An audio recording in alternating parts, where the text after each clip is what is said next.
방향이 없을 때는 그냥 존버하면서 겁나 열심히 하면 돼요. 존버를 하다 보면은 내가 이해가 안 될 때 이해를 하는 순간이 와요. 많은 분들이 디렉션이 없거나 되기 힘들 때는 그냥 아무 생각 말고 그냥 열심히 하면 돼요. 그러다 보면은 이유가 생겨요. 해프닝이 생기고.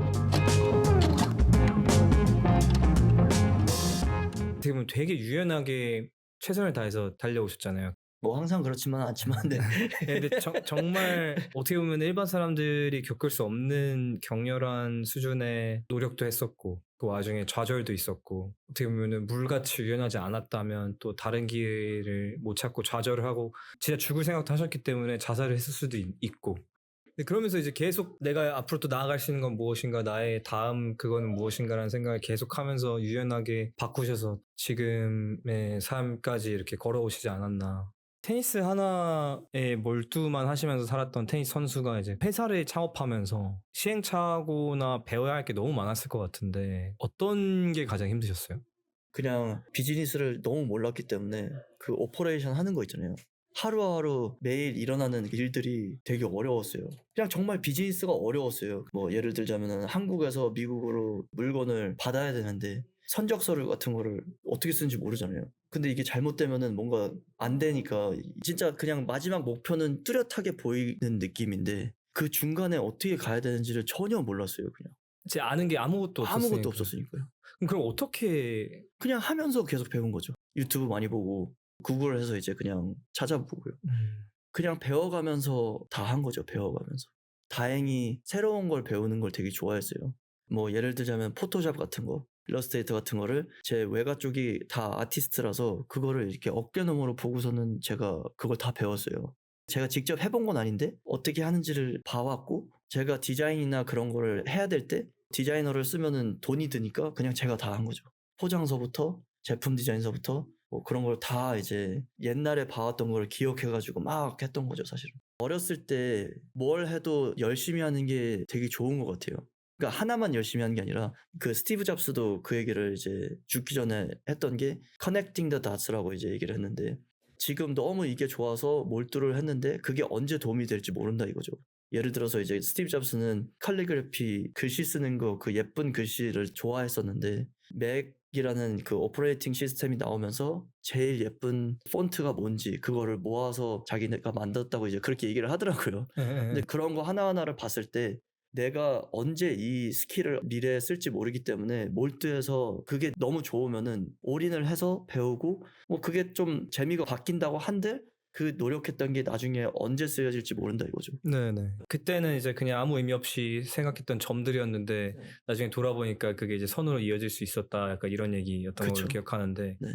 이명규 선수를 봤다가 스폰서가 끊기고 미국에 오면서 여기 이제 산에 있는 코트가 있어요. 정말 아무도 없어요. 그러니까 그 이명규 선수가 제 본인이 코치하셨던 스폰서가 끊겨서 로드 프로 그렇죠, 창립까지 그렇죠. 한 근데 로드 프로를 만들기 전에 그 기간이 있었거든요. 그때 이제 소울 서칭을 한 거죠. 아, 나는 이제 도대체 뭘 해야 되지? 근데 돌아와서 바로 창업을 한 게 아니에요. 돌아와서 난 이제 뭘 하지? 라는 생각을 엄청 많이 했죠. 그러면서 그 산에서 이제 소울 서칭을 하게 됐는데 그 선수들 기다리고 있을 때 생각하고 끝나고 나서 코트에 누워가지고 이제 생각하고 막 이럴 때가 있었거든요. 그때 한 게 난 도대체 뭘 하고 싶은 거지? 뭘 좋아하지 내가? 내가 어렸을 때 꿈이 뭐였지? 라는 생각을 하게 됐어요. 대부분의 사람들은 제가 테니스가 좋고 테니스를 치고 싶어 하고 그런지 아는데 아니더라고요. 저는 사람 도와주는 걸 좋아해요. 아까도 제일 처음에 말씀드린 게 불우이웃 돕고 싶다 그러잖아요. 테니스를 해서 불우이웃을 돕지 않아도 돼요. 사실은 저는 그냥 도와주는 걸 좋아해요. 사람들 도와주는 거를. 그 소울 서칭을 하고서 아 내가 왜 테니스를 좋아하는지 알겠다. 그 코칭을 또 좋아하는 것도 말이 되죠. 네, 왜냐면 나는 사람들을 도와주는 걸 좋아하기 때문에 테니스를 어려워하는 사람들을 풀어주면은 제가 도와주는 거잖아요. 아, 그래서 내가 이렇게 즐거워하는구나 라는 게 이제 생긴 거예요. 사업도 마찬가지고 제품을 만들 때도 그렇고 돈을 벌려고 하는 게 아니라 어떻게 하면 사람들이 도움을 받을 수 있을까라는 생각을 하면서 이 제품을 만들게 되고 그래서 그때 소울 서칭을 그때 하면서 정말 이제 제 자신을 이해하게 됐죠. 아, 나는 사람을 도와주는 걸 되게 좋아하는 사람이구나. 그냥 내 직업이 테니스 코치가 아니라 그냥 테니스로 도와주는 사람이구나. 나는 많은 걸 느꼈죠, 사실. 또 세상이 어떻게 보면 열렸네요. 좀 더 포괄적으로 다가갈 수 있으니까. 네. 그래서 굳이 내가 테니스 선수로 성공이 안 되더라도 내가 사람들을 도와줄 수 있는 길이 이 테니스로 있구나라고 느낀 거죠. 왜냐면 다른 사람들보다 많이 했으니까요. 시간과 경험을 통해서 제가 많은 사람들이 가보지 못한 데 갔는데 그거를 제가 공유할 수 있고 다른 사람들을 도와줄 수 있잖아요. 그게 너무 그냥 좋은 거죠, 저는. 나의 근본적인 물줄기는 이런 거였구나라고 찾은 거고 네. 그게 이제 다른 방향으로 이제 발현이 되는 그런 과정을 겪으셨던 거네요. 최근 네. 몇 년 동안. 네. 네, 다들 그런 시간을 좀 가지면 너무 좋은 것 같아요.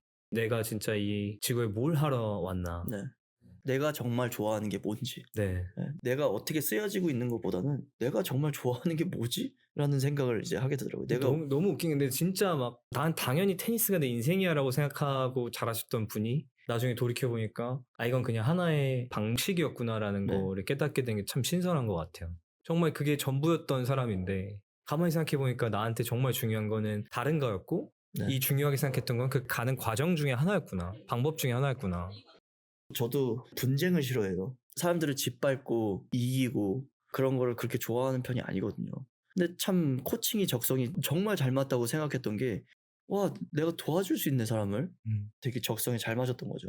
아니, 너무 재밌는 게 이제 어떤 한 분이 이제 창업을 계속 하시다가 창업과 새로운 걸 만들어내고 이런 게 자기한테 정말 중요하고 나는 이 스타트업 창업이 너무 좋은 사람이다라고 생각하고 달려오셨던 분이 있는데 그분이 이제 회사가 잘 안 돼서 그만두고 벤처 캐피탈 회사 투자해주는 회사에 들어간 거예요. 근데 이제 벤처 캐피탈 회사에서 사실 하는 일이 남들 도와주는 거거든요. 그 남들 그쵸. 꿈을 이룰 수 있게 지원을 해주고 업무 자체가 그러니까 이 사람들의 이 꿈을 프로펠해주는 그건데 그게 적성에 너무 잘 맞는다라고 하더라고요. 그러니까 사실 나는 이 스타트업에서 결국 어떤 가치를 이루면서 누군가에게 도움을 주고 이런 게 좋아서 했던 건데 사실 이 스타트업 직접 하는 거는 하나의 방식뿐이었고 벤처 캐피탈에서 다양한 사람들의 꿈을 도와줄 수 있고 그 와중에 리스크도 좀 덜하고 또 재밌는 거는 하나에만 몰두하지 않고 여러 프로젝트를 담당을 하기 때문에 또 여러 섹터에 있는 일에 내 영향을 끼칠 수 있고 도움을 줄 수 있구나라고 해서 이게 너무 천직이다라고 하시더라고요.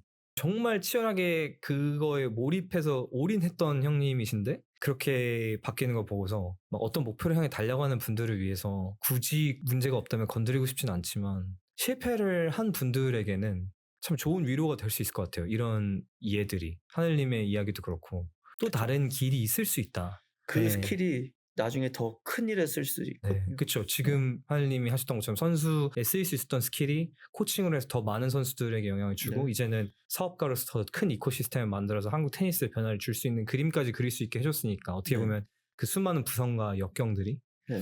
그래서 인생도 좀 존버로 존버를 하다 보면은 내가 이해가 안 될 때 이해를 하는 순간이 와요. 그러니까 이게 물줄기의 끝을 언젠가는 맞을 수 있으니까 네. 계속 얼음이 되면 얼음이 되고 수증기가 되면 수증기가 되고 결국에 내가 가는 목표로 가다 보면 어느 순간 돌아왔을 때 이래서 이렇게 됐구나. 그쵸. 이래서 이렇게 됐구나. 네. 이래서 내가 이걸 했었구나. 정말 그렇게 많이 느끼는 것 같아요. 결국에 내가 리치하고 싶은 그 목표가 무엇인지를 다시 한번 생각을 해보는 과정이 필요할 것 같고 네. 그 과정에 이제 할 수 없이 포기해야 되는 게 있으면 포기하는 거지만 그 큰 그림을 놓지 않는 그 큰 방향성을 유지해 나가려고 하는 게 참 중요한 것 같아요. 네. 포기란 단어가 되게 재밌어요. 근데 포기란 단어도 그러니까 저는 코칭할 때도 그렇지만 단어 선택을 되게 잘해야 된다고 생각하는데 포기도 되게 중요해요. 내가 언제 포기를 해야 되는지도 잘 알아야 되고 그게 되게 중요하거든요. 어떤 걸 포기할 줄도 알아야 되고 네, 어떤 걸 포기할 줄도 알아야 되고 그거를 위해서 더 크게 얻는 게 있으면은 그 포기가 선택이 맞았던 거고 예를 들어서 스티브 잡스가 칼리그래피 그 폰트 예쁜 거 그거에 빠져가지고 아티스트가 됐다고 생각해보세요. 앞으로는 없었을 거예요. 그쵸. 갑자기 그게 실증이 나서 포기를 했으니까 이제 또 다른 거에 재미가 들려서 그렇게 된 건데 대학교 자체도 마찬가지죠. 대학교 자체를 또 포기를 한 거잖아요. 근데 사람들은 포기 자체가 너무 큰 단어로 와닿고 삶 자체가 그게 이어지는 건데 포기를 했다고 해서 그게 끝나는 게 아니거든요. 또 하나의 시작이고 선택이고 나중에 나한테 그게 어떻게 쓰여질지 모르는 건데 사람은 정말 짧은 순간밖에 생각을 못 하잖아요, 사실은. 그 길게 내다보는 능력이 뛰어나지 않기 때문에 포기라고 생각을 하지만 결국에는 그게 이래서 이랬구나. 이래서 내가 이걸 했구나 라는 느끼게 정말 많이 있는 것 같아요, 진짜로. 포기라고 얘기하지 말고 저희가 이제 앞으로 수정이라고 하는 걸로 네. 네. 네. 좀 방향을 네. 수정을 한다. 그렇죠. 네. 그래서 느낀 게 제가 사실 이런 얘기를 하는 게 건방질 수도 있는데 선수 시절부터 겪으셨던 이 수많은 고난이 참 감사해야 될 일일 수도 있겠다. 결국에 계속 수정해 나가면서 네. 자기만의 길을 걷다 보면은 의미 있는 게 생기지 않나. 열심히 하는 게 되게 중요한 것 같아요. 열심히. 뭘 네. 하든. 네. 물론 이제 방향성도 되게 중요하다고 저는 느끼지만 방향이 없을 때는 그냥 존버하면서 겁나 열심히 하면 돼요. 제가 그때 그 소울 서칭 했다고 했을 때 아, 내가 좋아하는 게 이거구나라고 느끼고 나서 세계적인 코치가 되고 싶다라는 이제 생각이 들었는데 어떻게 해야 되지? 방향을 모르겠는 거예요. 뭐부터 해야 되지? 그래서 그때부터 그냥 겁나 많이 했어요. 그냥 그냥 닥치는 대로 코치를 다 했어요. 입문자, 초보자, 중급자, 프로 그냥 다 해보자. 많이. 그러다 보면은 그냥 열심히 많이 하다 보면 뭔가 돼 있겠지 하는데 한두 달밖에 안 했는데 많이 성장을 해왔더라고요. 제가 뒤를 다시 돌아보면. 그래서 많은 분들이 디렉션이 없거나 되기 힘들 때는 그냥 아무 생각 말고 그냥 열심히 하면 돼요. 그러다 보면은 이유가 생겨요. 해프닝이 생기고 그 순간적으로 이유를 알게 될 때가 오더라고요. 그냥 열심히 하면 되더라고요. 뭘 해야 될지 모르겠을 때는. 그게 사업하실 때도 그렇게 어떻게 보면 접근하시는. 초반에는 그렇죠. 초반엔 해야 될 게 너무 많기 때문에 뭘 해야 되지 하면 그냥 겁나 다 열심히 하는 거예요. 방향이 이제 점점 중요해지는 건 선수들도 마찬가지지만 이 레벨이 올라가면서 방향이 되게 중요한 게 방향이 안 잡히면은 산으로 진짜 노력의 가치가 없어지거든요. 그렇기 때문에 초기 단계에서는 약간 겁나 열심히 하는 게 맞지만 일단은 뭐가 없을 때는 네네네. 아 이제 진짜 어떻게 하지? 앞으로 뭐 해먹고 살지? 나 이제 어떻게 나아가야 되지? 라는 생각이 들 때 방향성을 잘 모를 때는 그냥 최대한 앞에 있는 일을 지금 내가 할 수 있는 일에 최선을 다해서 최선을 다해서 열심히 하는 거죠. 온 힘을 다해. 그러면 가는 길에 또 새로운 것도 보이고 네. 많은 일들이 생기고 네. 근데 이제 좀 어느 정도 형성이 됐다면은 이제 그때는 정말 work hard가 아니라 work smart가 되는 거죠. 네. 네. 이것도 스테이지마다 필요한 그게 코칭에서 있듯이 그렇죠. 시기마다 또 다양한 네. 그게 필요하다. 네.